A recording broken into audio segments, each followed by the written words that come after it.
Ce journal vous est offert par le FPI, Fonds des promotions de l'industrie, votre partenaire privilégié pour la réussite de vos projets.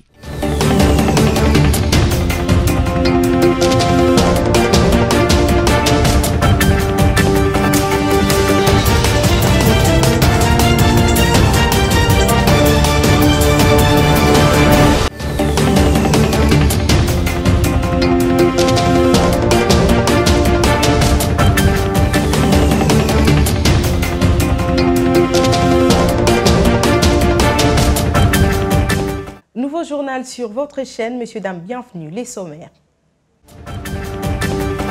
Après le Luanda, le président de la République Félix-Antoine Tshisekedi Tshilombo s'est rendu ce matin à Bruxelles où il a été reçu par le Premier ministre belge Alexandre De Croo.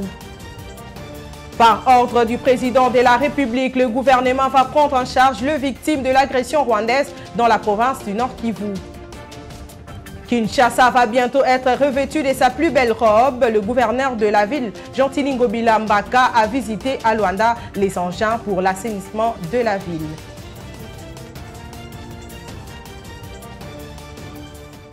Le président de la République, Félix-Antoine Tshisekedi, a effectué depuis ce matin une visite de travail à Bruxelles. Le chef de l'État a eu un tête-à-tête avec le Premier ministre belge, Alexandre De Croo, sur la coopération bilatérale entre les deux pays au sujet d'intérêts communs et bien évidemment de la situation sécuritaire dans l'Est de la RDC. Monsieur le Président, vous avez demandé quoi concernant le Rwanda?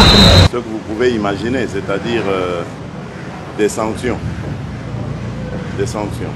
C'est la seule chose qui pourra faire reculer le dictateur Paul Kagame.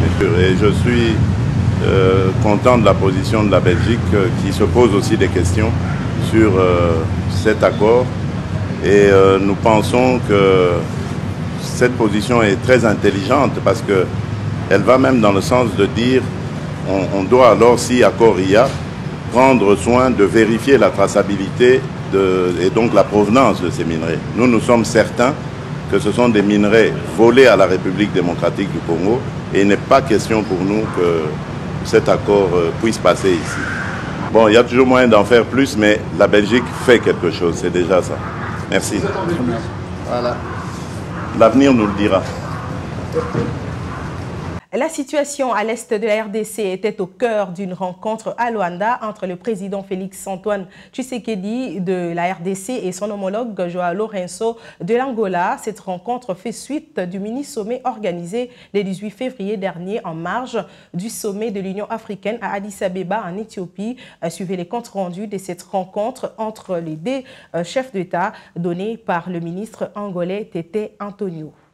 Le président Lourenço, en sa qualité de médiateur désigné par l'Union africaine, a donc reçu à Luanda son homologue et frère, le président Antoine Félix Tshisekedi Tshilombo, pour, n'est-ce pas, analyser la situation qui prévaut à l'est de la République démocratique du Congo. Et comme résultat principal, le président Tshisekedi accepte le principe d'une rencontre avec le président Paul Kagame du Rwanda et la République d'Angola en tant que médiateur ayant la responsabilité de donner le pas, de faire le pas suivant, donc les étapes suivantes pour pouvoir matérialiser cette rencontre. Vous comprenez que je n'entrerai pas dans le détail de ce que l'Angola fera pour que cela arrive et pour qu'on puisse atteindre l'objectif principal que nous tous nous avons, le retour d'une paix, n'est-ce pas, durable à l'est de la République démocratique du Congo et à la République démocratique du Congo en général. Je n'irai pas en détail, je dis que nous travaillerons, l'Angola en tant que médiateur a la responsabilité de travailler sur les autres étapes pour la matérialisation de cette rencontre. Donc, je n'irai pas dans le détail. Merci. Revenons au pays. Le Premier ministre Jean-Michel Samalou Kondé a échangé hier, mardi 27 février 2024, dans son cabinet de travail à la primature avec une délégation du caucus de députés nationaux élus du Nord Kivu. Au menu de leur entretien, la prise en charge par le gouvernement du drame humanitaire qui prévaut dans cette province en proie de l'agression. Yves Maïli. Les cris d'alarme des compatriotes du Nord Kivu ont été entendus par le gouvernement central. Au niveau du Conseil de ministres qui a été présidé par le chef de l'État, Félix Antoine Tshisekedi Tshilombo, qui a instruit le Premier ministre et le ministre de Finances pour que cette situation trouve une solution idoine le plus rapidement possible dans les heures qui suivent. Dans cette optique, que le Premier ministre Jean-Michel Samalou Kondé a échangé avec un caucus de députés nationaux élus du Nord Kivu à la primature au sujet du drame humanitaire qui prévaut dans cette province touchée par l'agression rwandaise. Une délégation conjointe se rendra à Goma pour essayer d'apporter tant soit peu le soulagement à cette population en détresse. Il est important de souligner en effet que l'exaction et les atrocités commises par l'armée rwandaise et ses supplétifs du M23 a occasionné le déplacement de populations par millions, ce qui nécessite une prise en charge gouvernementale pour venir en aide de ces compatriotes qui ont été forcés d'abandonner leur milieu de vie naturel. L'informateur Augustin Kabouya avait présenté depuis le lundi dernier son rapport préliminaire au chef de l'État Félix-Antoine Tshisekedi. Ceci faisait suite de ses consultations visant à identifier la majorité parlementaire chargée de conduire à la nomination du Premier ministre et du nouveau gouvernement. Pour répondre aux questions qui se posent sur sa reconduction à ses postes, on écoute Blaise Lutandila du parti politique Abako. La mission qu'on a donnée à M. Augustin Kabouya, c'est une mission qui a des volets. D'abord, le premier volet, c'est purement politique et les volets scientifiques, où le président doit agir en responsable. Carrément, s'il y a un camp qui est frustré plutôt, vous verrez que ces mêmes camps-là vont contester ce qui a été fait par l'informateur. À chaque initiative, à chaque projet ou à chaque organisation, le droit a prévu beaucoup d'astuces. Tantôt, il dit, la période prévue pour tel projet, c'est de 5 mois. Mais n'empêche qu'il y ait des avenants là-dedans en temps. C'est ainsi. Peut-être il a vu que la mission n'était pas remplie à 100% et qu'il restait certains indices qu'il faudrait peut-être remplir et récolter. C'est comme ça qu'il a accordé un avenant. Ce n'est pas un problème. Je pense que c'est pour la recherche de la paix et qu'il arrive à réunir tous les éléments nécessaires pour que le président soit libre à la composition de la machine gouvernementale qui va nous servir pour à réaliser un projet quinquennal. Et dans une déclaration rendue publique, le député national de l'opposition avançant MS s'acharne contre le comportement de l'Union sacrée de la nation de vouloir récupérer illégalement les sièges de l'opposition. Suivez. Déclaration politique des députés nationaux de l'opposition, Ensemble et Avançons MS. Nous, députés nationaux des regroupements politiques, Ensemble et Avançons MS, proclamés élus provisoirement par la CENI pour la 4e législature de l'Assemblée nationale 2024-2028, réunis ce mardi 27 février 2024 pour examiner la situation politique de notre pays à l'issue de la proclamation des résultats provisoires à la députation nationale le 14 janvier 2024. Faisons la déclaration suivante. 1. Les élections du 20 décembre 2023 se sont déroulées dans un contexte général caractérisé par des irrégularités et une fraude sans précédent. 2. À l'issue des enquêtes internes de la CENI, un groupe de 82 candidats a été invalidé et une liste complémentaire de plus d'une centaine annoncée de fraudeurs n'a jamais été rendue publique ni sanctionnée. 3. C'est ici qu'il convient de saluer le comportement exemplaire de l'opposition, dont les candidats sont quasiment absents parmi les délinquants sanctionnés par la CENI. Ainsi, 4. Il faut considérer que les rescapés de l'opposition soit moins de 29 élus sur 477, proclamés provisoirement par la CENI, méritent leur siège et ont été régulièrement élus, contrairement à ceux de l'Union Sacrée qui détenaient illégalement des machines à voter. 5. Cependant, force est de constater à ce jour que l'Union Sacrée, qui détient plus de 95% des députés à l'Assemblée nationale, s'acharne sur la vingtaine d'élus d'ensemble et d'avançons MS dans des procès à la Cour constitutionnelle pour récupérer indûment les sièges que nous avons difficilement acquis. 6. Les arrêts attendus de la Cour constitutionnelle, statuant sous pression, risquent de consacrer le retour en force du parti-État avec une Assemblée nationale monocolore et instituer ainsi de fait la fin d'une démocratie pluraliste. Le verdict est tombé. Le bourgmestre de la commune de Makala est condamné à 5 ans de prison pour avoir justement ordonné la destruction de mires de soutènement sur la route Elenguessa dans la même commune. Plus de détails, c'est dans cet élément. Pour avoir autorisé la démolition de mires de soutènement de l'avenue Elenguessa dans la commune de Makala, dans l'objectif de faciliter l'accès aux propriétaires d'une parcelle sur cette route, qui d'ailleurs vient d'être nouvellement construite par le gouvernement dans le souci de désenclaver la commune de Makala. Le bourgmestre de la dite commune a été jugé et condamné à 5 ans de prison ferme. Les ministères publics entendus en ces réquisitions, bien établi en fait comme en droit, l'infraction de destruction méchante mise à charge de tous les prévenus. Wangi Matomina, Mwamba Banza, Lumbala Mabika, Kasenda Misekabo et Mwamba Lumbala.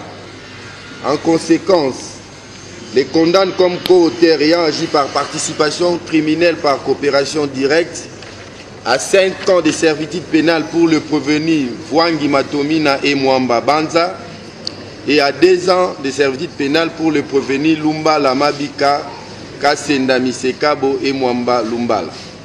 Ordonne leur arrestation immédiate. Agissant avant la catastrophe, la population vigilante de cette commune est à la base du début de ces procès en publiant les vidéos de destruction de ces murs. Et puisqu'on parle de Kinshasa, le gouverneur de la ville, Gentili Ngobila Mbaka, a réceptionné à Luanda plusieurs engins destinés à la problématique de l'insalubrité dans la ville de Kinshasa pour les comptes du projet Kinbopeto. Yves Maël revient. Dans les soucis d'assainir la ville-province de Kinshasa, que le premier citoyen de la ville, Gentili Ngobila Mbaka, et la commissaire générale en charge de l'environnement, Laetitia Benakabamba, ont visité les engins tant entendus depuis la ville de Luanda en Angola où ils séjournent. Visionnaire et progressiste, ces contrats signés avec la société Al-Bayharka va consacrer de manière pratique et palpable le programme Kinbopeto afin que ces secteurs, un véritable défi de gestion pour cette ville qui produit plus ou moins 3000 tonnes de déchets journaliers, trouve une solution conséquente à la hauteur du challenge.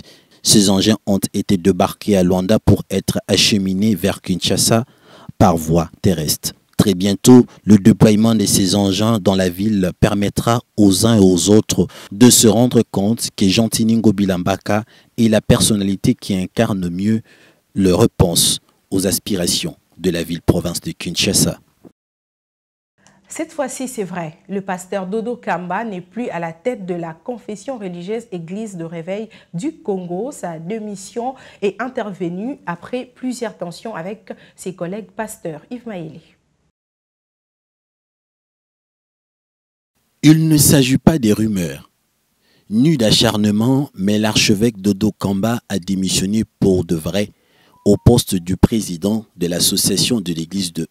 Il ne s'agit pas de rumeurs, ni d'acharnement, mais l'archevêque Dodo Kamba a démissionné pour de vrai au poste de président de l'association des églises du Réveil.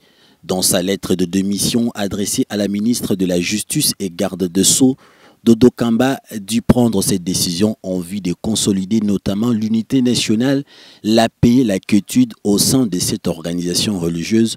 Je vous informe de ma démission à la tête de l'institution confessionnelle Église du Réveil du Congo. Dodo Kamba a indiqué avoir continué sa mission prophétique d'accompagner et d'encadrement de l'Église de la République démocratique du Congo pour sa crédibilité et le développement de la nation. La démission de l'archevêque Dodo Kamba intervient à 2 jours du début de l'Assemblée générale de l'ARC prévue du 29 février au 2 mars. Ces assises sont censées désigner celui qui va présider cette organisation religieuse après une période de crise de leadership entre le camp Dodo Kamba et celui de David Olangui. On évolue dans ces journaux. Un sit-in a été organisé mardi 27 février 2024 à Kinshasa devant l'ambassade de l'Union européenne par les confessions religieuses pour manifester leur mécontentement vis-à-vis de l'insécurité qui persiste dans la partie est de la République démocratique du Congo. Un mémo a été déposé. Roger Matadi et Générose Essengo étaient sur place. Les Congolais ne décolèrent pas face à l'agression rwandaise.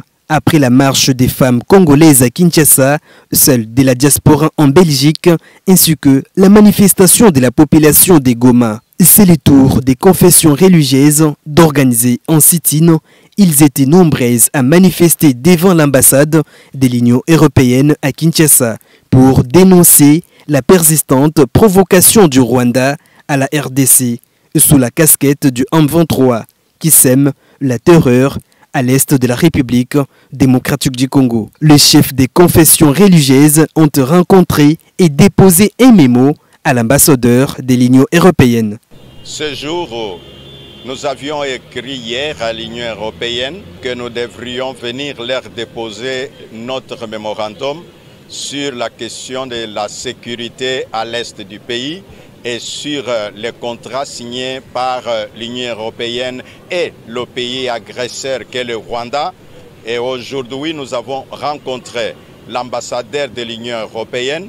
Nous lui avons donné le mémo.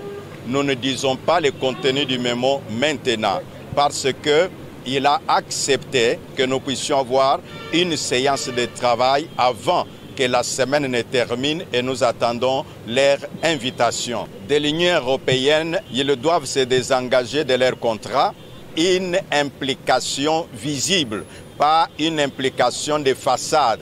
On vous dit à la bouche, nous sommes impliqués, mais sur le terrain, nous n'observons rien. Et donc, nous attendons d'eux qu'ils ordonnent les M23, ces terroristes-là, avec leur parrain, le Rwanda, que ces gens-là sortent de notre territoire. L'Église du Congo dit être révoltée par des violences du genre et exige à l'Union européenne de s'impliquer un peu plus pour amener la paix à l'est de la République. Le gouverneur militaire Haï du Nord Kivu, le général-major Peter Chirimwami, a visité les chantiers d'infrastructures routières en ville de Goma. C'était le mardi 27 février 2024. La presse locale.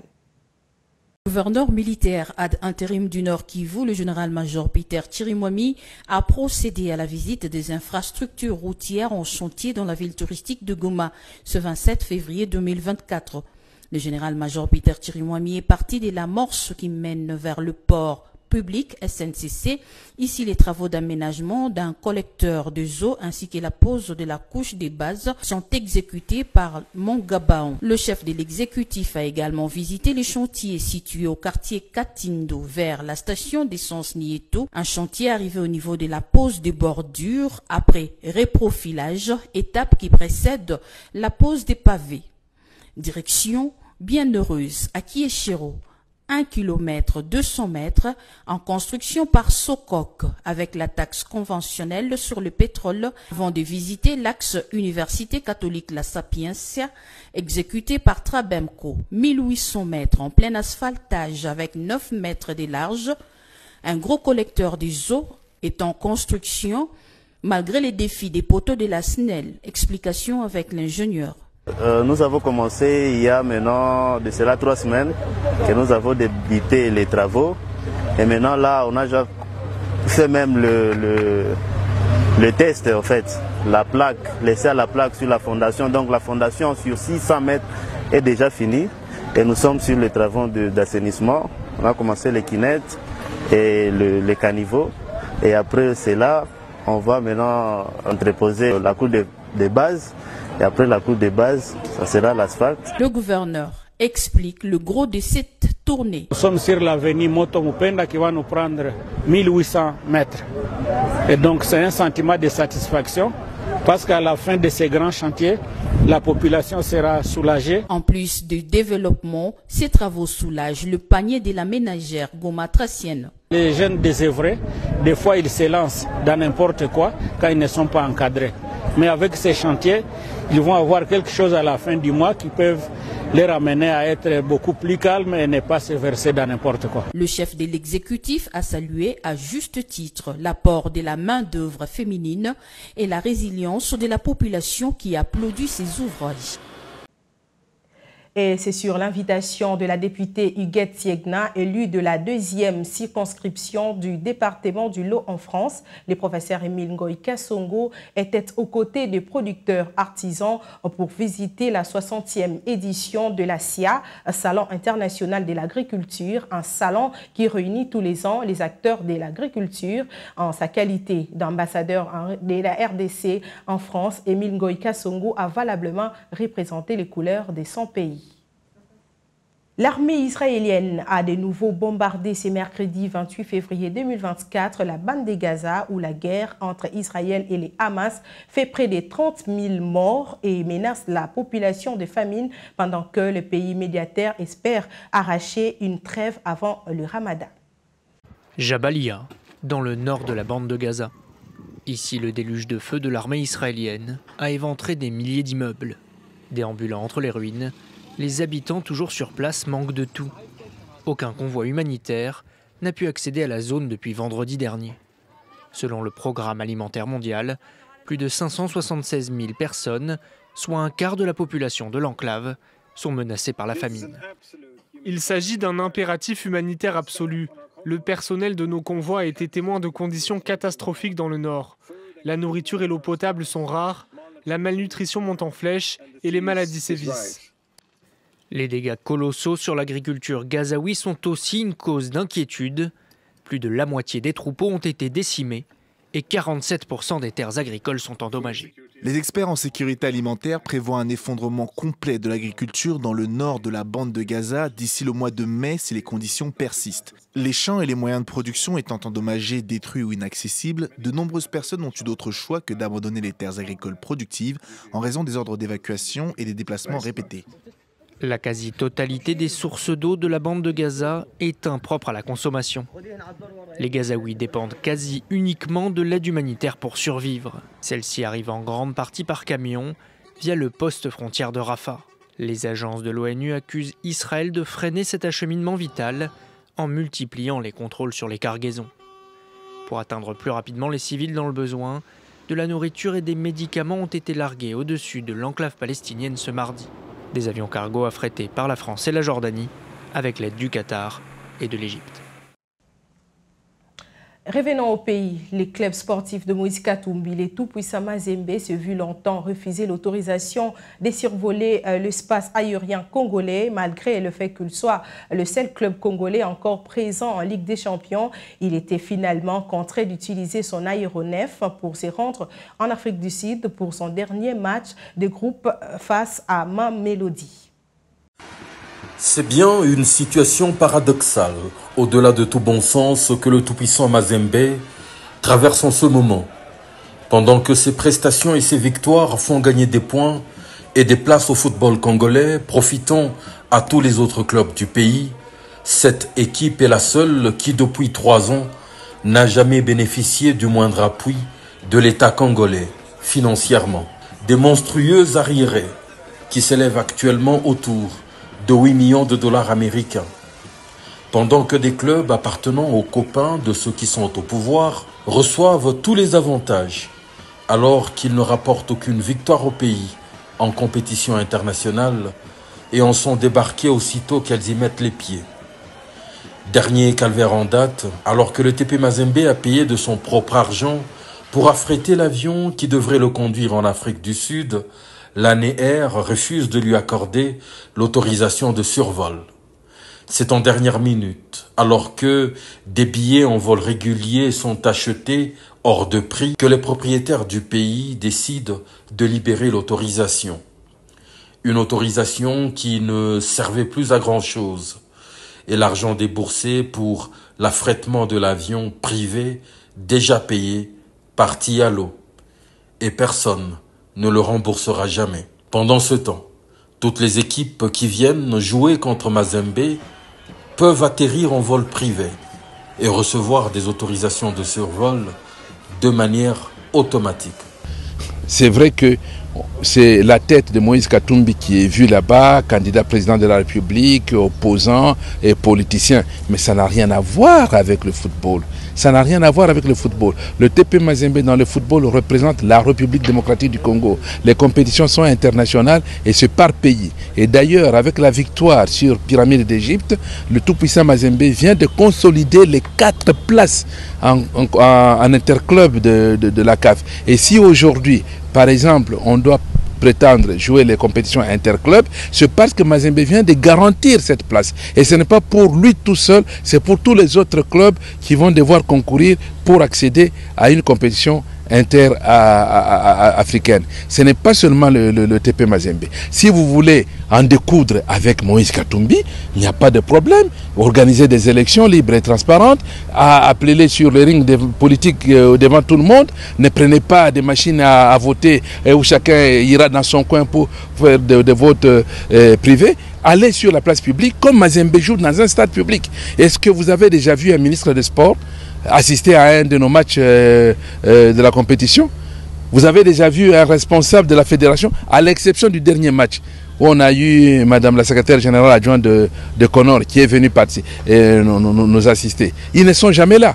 Ce mardi 27 février 2024, le couple du président Katumbi ainsi que les joueurs se sont contentés d'un vol commercial de la compagnie Airlink pour relier Johannesburg. La délégation précédente qui a transité par Nairobi a mis quant à elle 16 heures pour compléter un voyage qui ne dure que 2 heures seulement. On en est au rappel des principaux titres à présent. Vous avez suivi dans ce journal comment le président de la République Félix-Antoine Tshisekedi Tshilombo a été reçu par le Premier ministre belge Alexander De Croo. Le gouvernement congolais va bientôt prendre en charge les victimes de l'agression rwandaise dans la province du Nord Kivu. Vous avez suivi également dans ce journal, le gouverneur de la ville Gentilini Bilambaka a visité à Luanda les engins pour l'assainissement de la capitale.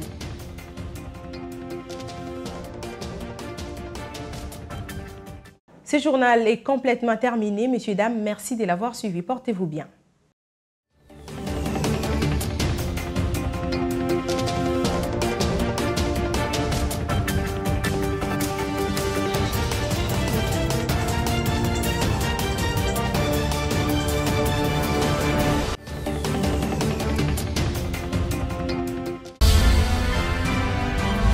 Ce journal vous a été offert par le FPI. Fonds des promotions de l'industrie. Votre partenaire privilégié pour la réussite de vos projets.